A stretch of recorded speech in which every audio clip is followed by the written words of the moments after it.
손은 우리가 가장 많이 사용하는 신체 기관 중에 하나입니다. 하루에도 우리는 상당히 많은 일을 손을 사용하다 보니 손은 쉽게 피로가 쌓일 수 있습니다. 손의 피로가 누적되면 나타날 수 있는 증상 중에 하나가 손떨림입니다. 손떨림은 우리가 흔하게 겪는 증상 중에 하나로 보통은 휴식을 취하면 증상이 완화되는데 증상이 완화되지 않는다면 일시적인 문제가 아니라 질환으로 비롯되는 증상일 수 있습니다. 손이 갑자기 떨리는 이유는 다양한 원인으로 발생할 수 있고 이를 적절한 시기에 치료하지 않으면 더 큰 문제로 악화될 수 있어 손 떨림 증상이 계속되고 다른 증상이 함께 동반된다면 병원을 방문하여 정확한 문제를 파악하도록 하는 것이 좋겠습니다. 손떨림 증상 원인을 알아보면 대표적으로 수전증이 있습니다. 갑자기 손이 떨리는 증상이 있을 때 가장 먼저 의심해 볼 수 있는 질환으로 손이 떨리는 것 외에 별다른 증상이 없다는 것이 특징입니다. 손떨림 증상 원인에는 파킨슨병도 빼놓을 수 없습니다. 파킨슨병은 손은 물론이고 발이 떨리고 몸의 움직임이 비정상적으로 느려지면서 근육과 관절 운동이 뻣뻣해지는 증상이 나타납니다. 파킨슨병은 치매를 제외하고 가장 흔하게 발생하고 있는 퇴행성 뇌 질환입니다. 뇌 속의 다양한 신경 전달 물질들 중에 운동 능력에 꼭 필요한 도파민이라는 신경 전달 물질이 있는데 이 도파민을 분비하는 흑질이 뇌의 특정 부분이 소실되면서 발생하는 질환을 말합니다. 60세 이상에서 흔하게 나타나며 파킨슨병의 원인에 대해서는 정확하게 밝혀진 것은 없습니다. 인슐린 분비에 문제가 생겨서 발생하는 질환인 당뇨 역시 손떨림 증상을 유발하게 됩니다. 당뇨가 있는 분들 가운데 혈당이 평균 이하로 떨어지면 어지럼증과 함께 손 떨리는 증상이 발생할 수 있습니다. 혈당이 낮은 상태가 지속되면 쇼크가 나타날 수 있어 당뇨가 있는 분들은 갑자기 당이 떨어졌을 때를 예방하기 위해서 당 수치를 높일 수 있는 사탕이나 설탕을 가지고 다니는 것이 좋습니다. 손떨림 증상 원인에는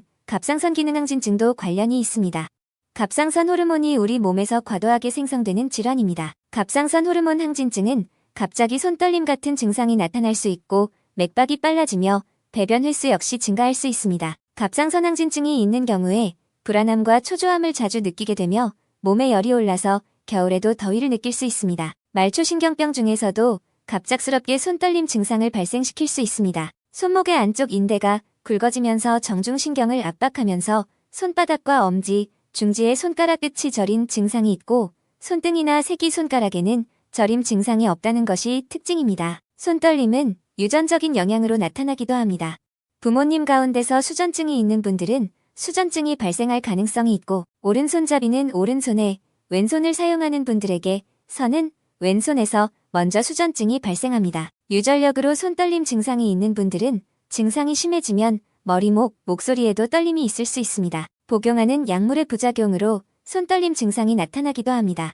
고혈압 약 중에는 베타차단제, ACT 억제제 등 혈압을 과도하게 낮추는 성분이 있습니다. 이런 성분은 부작용으로 어지러움증이나 손이 떨리는 증상이 나타날 수 있습니다. 수면제나 항우울제 등 중추신경계를 억제하는 약 역시 손이나 발 등 신체 일부분이 떨리기도 합니다. 항불안제, 우울증 등의 약을 갑자기 용량을 줄이거나 끊으면 이로 인해서 손 떨리는 증상이 발생하기도 합니다. 이 경우에는 손떨림뿐만 아니라 온몸이 떨리고 불안함, 초조함 등의 증상이 함께 나타납니다. 알코올, 카페인 등을 과도하게 섭취하거나 했을 때 부작용으로 손떨림이 발생하게 하고 알코올 중독으로 손떨림이 발생할 수 있습니다. 술에서 깨면 진땀과 함께 손떨림이 심해지고 불안함이나 좌절감이 동반됩니다. 극도로 긴장하거나 스트레스를 받은 상태에서도 손이 떨리는 증상이 있을 수 있습니다. 과도한 다이어트로 인한 영양 부족, 수분 부족으로 인한 탈수 증상으로도 손떨림을 유발하기도 합니다. 유용하게 보셨다면 구독, 알림 설정 부탁드려요.